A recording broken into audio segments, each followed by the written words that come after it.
Amigos, ¿qué tal? ¿Cómo les va? Venimos de nueva cuenta a una edición de Aprendiendo Derecho con casos interesantes como siempre. ¿Cómo identificar a un ser humano? ¿Qué rol juega la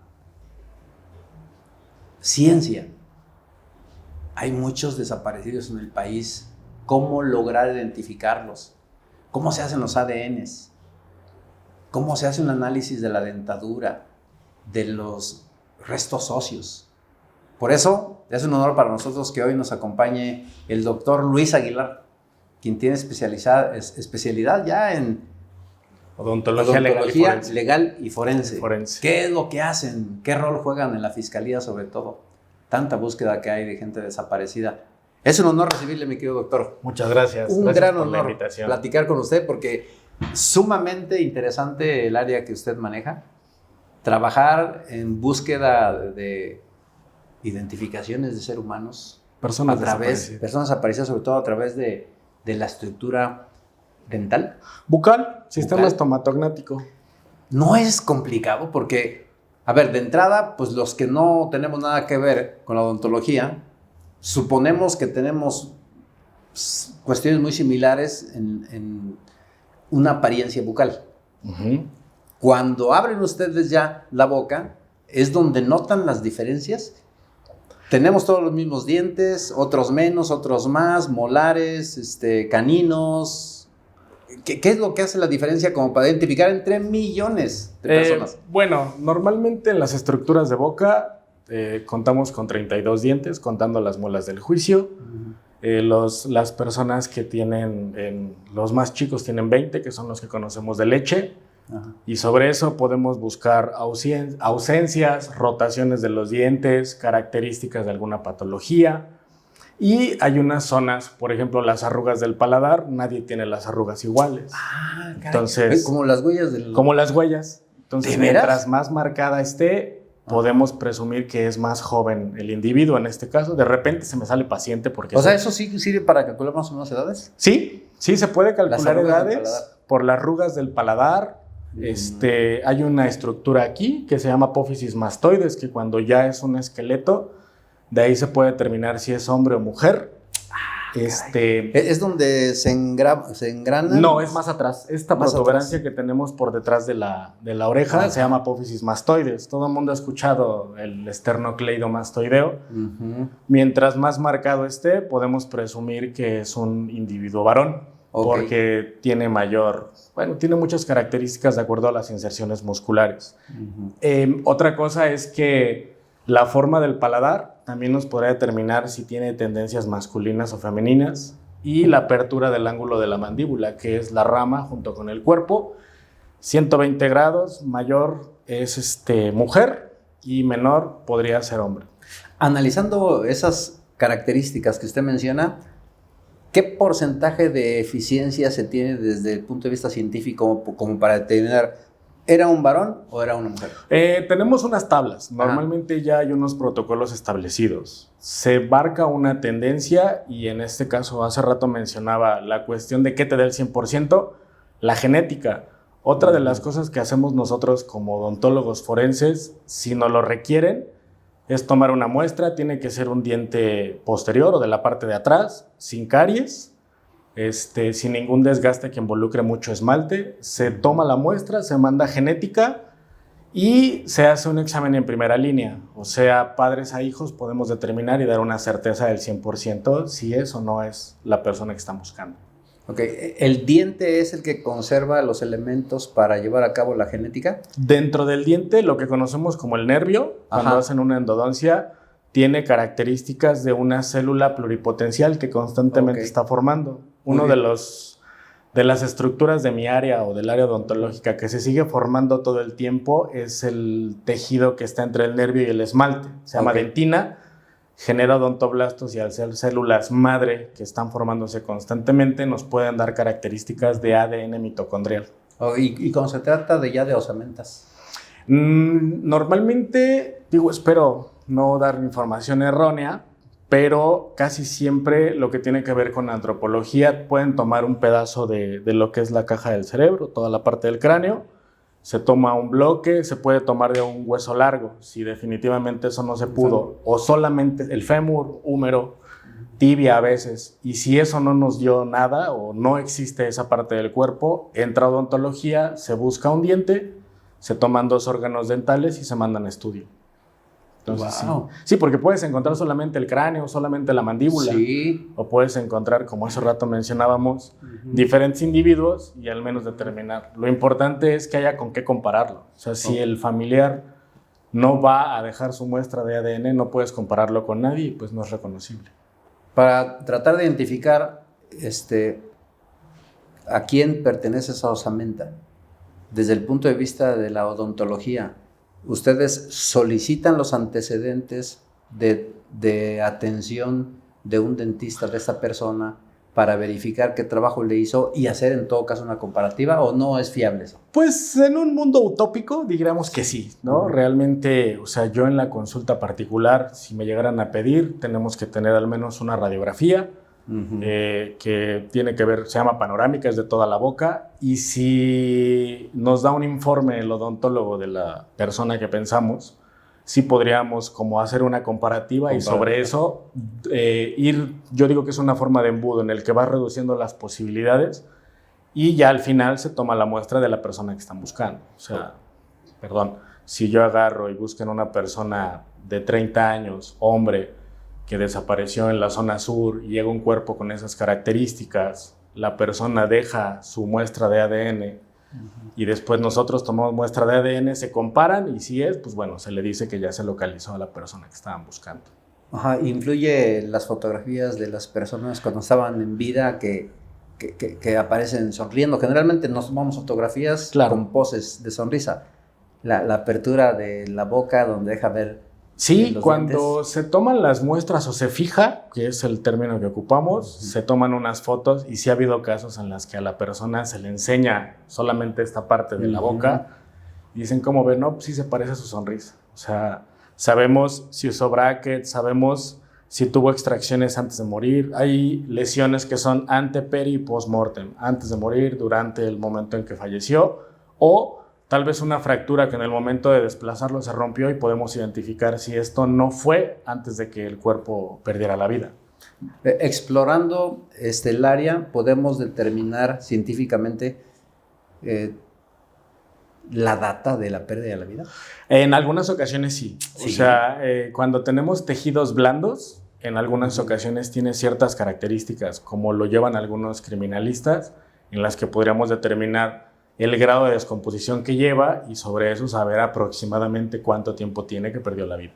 Cuando se trata ya de una osamenta, difícilmente se podría coincidir. Con una osamenta hay otros estudios de acuerdo al proceso de desmineralización del hueso y eso nos da un aproximado. Sí, porque cuando una persona muere de carácter natural y lo creman, mucha gente no sabe, pero lo que es la mandíbula y el maxilar o el paladar, como lo conocemos, en ocasiones solamente se deseca o se reseca y al final se termina triturando porque esa estructura permanece inclusive bajo esos altos grados de incineración.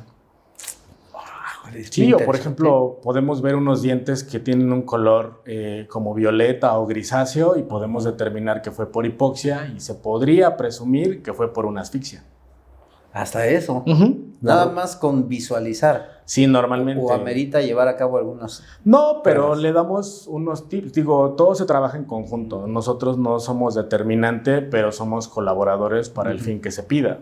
Ya sea una petición por parte de fiscalía o tal vez damos los datos de antropología, damos los datos de odonto y obviamente se va llegando, se va poco a poco llegando. Oiga, doctor, hemos visto en algunas investigaciones amplias, sobre todo desde el punto de vista académico, el hecho de darle apariencia física lo mejor parecido a cuando la persona estaba en vida con su pura osamenta. Sí, normalmente todos nosotros tenemos ciertas estructuras en el hueso, hablando específicamente de hueso, que nos pueden determinar si ahí se insertaba algún tipo de músculo. O sea, tenemos 8 huesos en el cráneo, 14 huesos en la cara. Hay personas, como es mi caso, que tengo muy marcado esto, que es el arco supraciliar.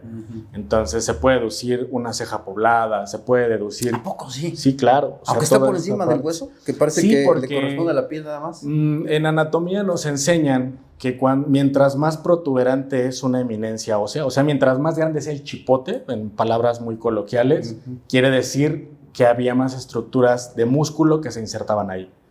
Entonces, eso marca que esté más elevado, y eso quiere decir que había algunas características más marcadas. Hay personas, por ejemplo, que en la zona de las mejillas, cuando aprietan mucho, se hace más marcado esto, y las eminencias donde se inserta el macetero, que es un músculo, se marcan más. Entonces puedes ir deduciendo, y hay una práctica en la especialidad, en la maestría, donde se puede ir colocando plastilina o un material que se llama silicón.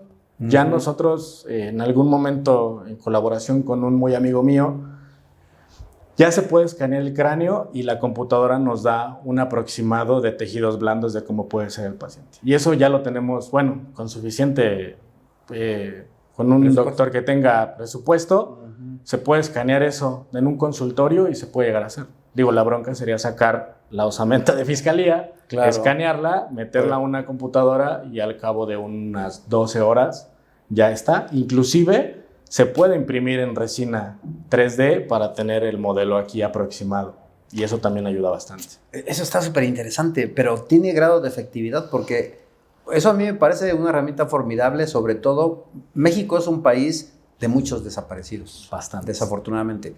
Entonces se han creado colectivos de búsqueda de desaparecidos, donde se involucran generalmente familiares del desaparecido. Sí. Y se han hecho expertos a través del tiempo, o expertas, porque son muchas mujeres, y encuentran las osamentas, pero después las fiscalías dicen, pues vamos a hacerle los estudios, y los tienen 1 mes, 2 meses, para tener certeza, porque ese ejercicio del que usted habla, me parece una maravilla, de poder escanear la osamenta, meterlo a la computadora, darle vida aparente, y casi te das cuenta si era tu familiar, ¿no? Sí, digo, a final de cuentas sigue siendo una imagen un poco robotizada, pero sí te da, o sea, de ver la gente que no está metida en el medio de medicina, pues tú ves un cráneo y ves 20 cráneos, o sea, no sabes, no tienes idea de que se pueda ver. Sí se puede hacer, te maneja un aproximado, y normalmente, pues ahorita la Corte Internacional de Derechos Humanos ya involucra al familiar en la cuestión de personas desaparecidas. Entonces, ellos participan mucho. De hecho, son de las primeras personas que se les informa, y obviamente es algo externo a gobierno, pero es un arma, o es más bien una herramienta que se puede ocupar para eso, pero evidentemente el presupuesto. O sea, un escáner que ocupamos algunos odontólogos muy barato, anda en 300,000 pesos. Entonces, sí. Y normalmente la impresión en 3D también tiene un costo aparte. Y se ha ocupado en otras áreas de la medicina. Por ejemplo, yo también estuve involucrado, trabajo con un maestro y amigo mío que hace cirugía maxilofacial. Y normalmente tú ya puedes escanear una lesión y la puedes imprimir para que sepas cómo hacerlo aquí y después llevarlo a la boca del paciente. Entonces, si ocupamos ese principio para identificación, puede ser una buena opción, puede ser una buena propuesta que alguien escuche y que le interese, ¿no? Sí, ha pasado la ciencia, pero a pasos agigantados. Muchísimo. Y sobre todo en esa área. Yo recientemente, doctor, veía veía precisamente una radiografía, pero en 4D. Sí. 4D, donde yo me acuerdo en mis tiempos que me decía el médico, metes una radiografía y salías así con tus dientes riendo. Hoy en día, esas radiografías implican que le dan vuelta a tu cráneo. Sí, una tomografía axial computarizada se llama. Y te ven desde abajo hacia arriba, de izquierda a derecha, visualizan si tienes ya trabajos previos. Sí, de hecho, o sea, ese tipo de estudios que lo conocen nosotros como CONBIN o una TAC, que es una tomografía axial computarizada, tú ya puedes jugar en la pantalla y mover la mandíbula de manera que sepas. O sea, puedes llegar a otros rincones sin la necesidad de abrir para poderlo hacer. Yo también estoy auxiliando a mi amigo en un diplomado para colocación de implantes y se ocupa el flujo digital. El término completo es flujo digital. Flujo digital. El flujo digital. Cuando se tiene un trabajo de esta naturaleza, que es muy común, todos los que vamos con el dentista, en términos generales, te andan haciendo las peticiones para el trabajo que te van a hacer cuando te vuelven una muela o te quieren extraer una muela. Este trabajo, ustedes ya como especialistas en identificación humana, yo creo que facilita mucho, ¿no? Tener un trabajo de esa naturaleza, una radiografía, compararlo con una osamenta, Sí, normalmente si el odontólogo nos pudiera proporcionar eso y lo comparas, pues aquí lo ves en un plano, en una computadora y aquí lo ves manual. Puedes simular los movimientos y ahí vas comparando y claro que te puede servir.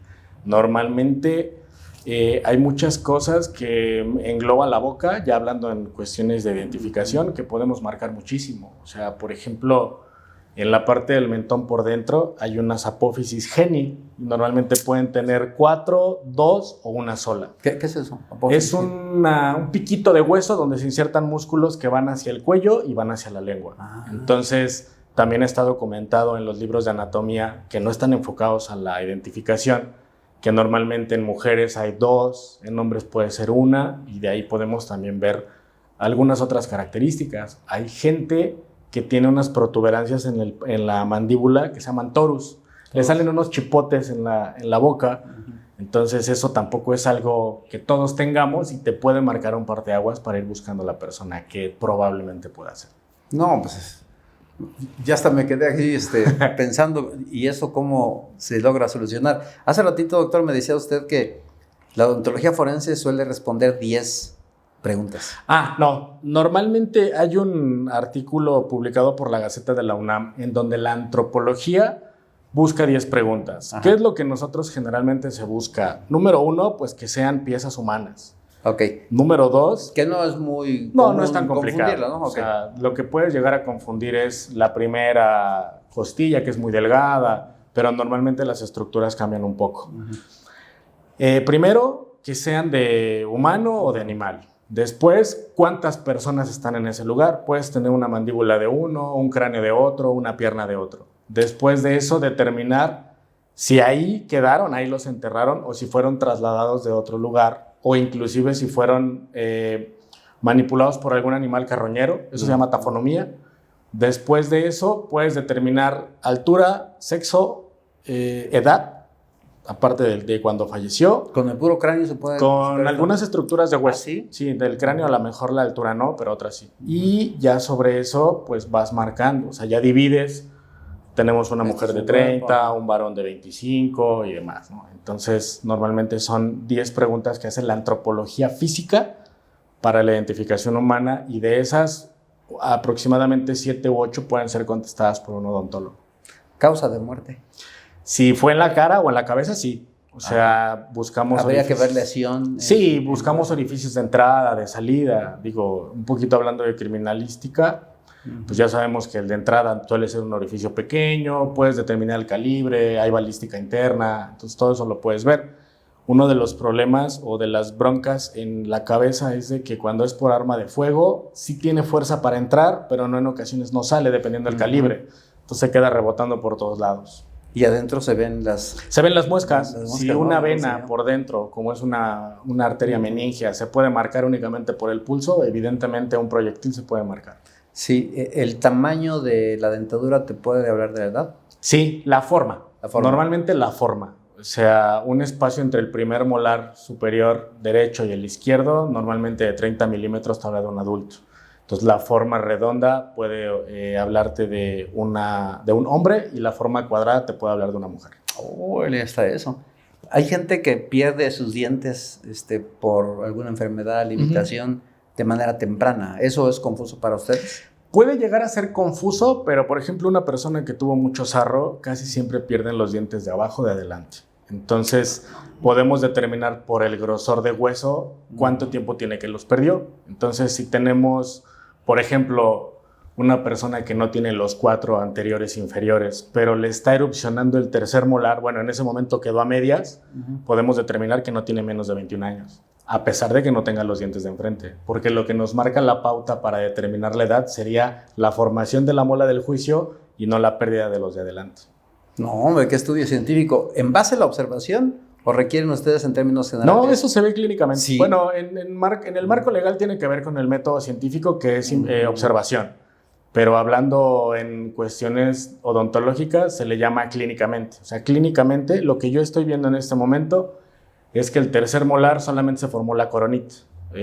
Cuando sale un diente a la boca, como en un niño de 6 años, el dientito que salió enfrente, solamente sale la corona, pero la raíz sigue su proceso de formación hasta después de 3 años. Entonces, si tienes la pura corona y tenemos una cronología dental que entre los 17 y los 20 va a salir el tercer molar inferior, entonces, si no se ha formado la raíz, quiere decir que no tiene más de 21 años. Wow, eso es muy interesante, ¿eh? Sí. En la odontología forense, generalmente, ¿con qué otro especialista ustedes comparten escenario? Cuando son huesos, con antropología, Antropólogo. evidentemente con medicina, y pues interactuamos con genética, con la toma de muestras. Ajá, y con el criminalista también trabajan mucho. Con el criminalista, claro, sí, porque normalmente te dice, bueno, ya sabemos que en la necropsia se hacen mediciones, diámetros de entrada, escoriaciones, livideces, todo lo demás. Entonces nada más entramos a la cabeza porque hay infinidad de estructuras que te pueden marcar una diferencia. Por ejemplo, una persona... el tamaño de la base de cráneo también puede ser determinante en la edad. Dicen, bueno, un odontólogo que tiene que saber. Pues como ya no tenemos nada, vemos el tamaño del cuerpo del esfenoides, que es la base de cráneo, y también podemos determinar. Digo, eso lo hace un médico, pero en algún momento también podríamos entrar, siempre y cuando el odontólogo tenga la formación y la pericia, ¿no? Claro. Porque si uno no está seguro de lo que dice, pues también te dicen que mejor guardes tu comentario para una persona que esté más especializada. Por eso es odontología forense. Odontología legal No. y forense es el nombre de mi maestría. Ajá, que no es una odontología común. Lo que pasa es que en grados académicos una cosa es ser maestro, otra Claro. cosa es ser especialista. Sí, sí, en sí. el área de las ciencias, del área de la salud, eres médico. Por ejemplo, mi hermano es urólogo, es un médico especialista en cirugía urológica de mínima invasión y aparte puede tener una maestría en administración de hospitales, por Claro. ejemplo. Entonces el grado académico es diferente, pero llamémosle como una especialidad. Ujú. El conocimiento, doctor, es infinito. Sí. Entre más rascamos, más cuenta nos damos que somos ignorantes. Sí, o sea, la verdad es de que obviamente a lo mejor hablamos con cierta fluidez, porque aparte de esto, o sea, esto es lo que estamos haciendo en este momento. Antes tuve una formación prehospitalaria, aparte vimos rollos de brackets, que es enderezar dientes. Trabajamos con una fundación que hace labio paladar hendido. Bueno, no trabajamos, nos invitan y yo voy con mi maestro, el doctor Hernán, a participar en todo eso. Entonces es diferente ver una cirugía. O sea, gracias a ese conocimiento, por ejemplo, si yo viera un hueso que ya fue reparado por labio leporino, como vulgarmente se le llama, Sí. yo podría decir, si me piden una opinión, decirle, ¿sabes qué? Busca una persona que ya tuvo un cierre, que nació con una hendidura en la boca y que sí se la cerraron. Porque se ve el tipo de cicatrización de hueso, cómo cerraron eso. Entonces es un paciente que tiene una voz nasal, como luego hacen mofa a algunos pacientes que tienen labio leporino. Entonces tú puedes decir, este cuerpo fue intervenido y tuvo un injerto de hueso y tiene la cicatriz que determina que hace 7 años le pusieron un pedazo de hueso ahí en el paladar. Oye, una persona común y corriente ni concibe eso, ¿eh? O sea, No. Ahorita porque lo estamos escuchando, pero a mí ni se me había ocurrido siquiera que en la estructura ósea pudiera determinarse si una persona tenía o no Sí, labio claro. leporino. Por ejemplo, hubo un caso de nuevo con mi maestro, el doctor. Por ejemplo, cuando tienen una ausencia de esta parte de hueso, el cirujano maxilofacial, con ayuda de otros doctores, se puede tomar un pedazo de la cresta y pegarlo aquí y después poner implantes y reponer eso. Sí se puede. Ahí es como se corrigió. Se corrige y Sí. todo eso deja una marca. La ciencia ha ido prosperando Sí, no. al respecto.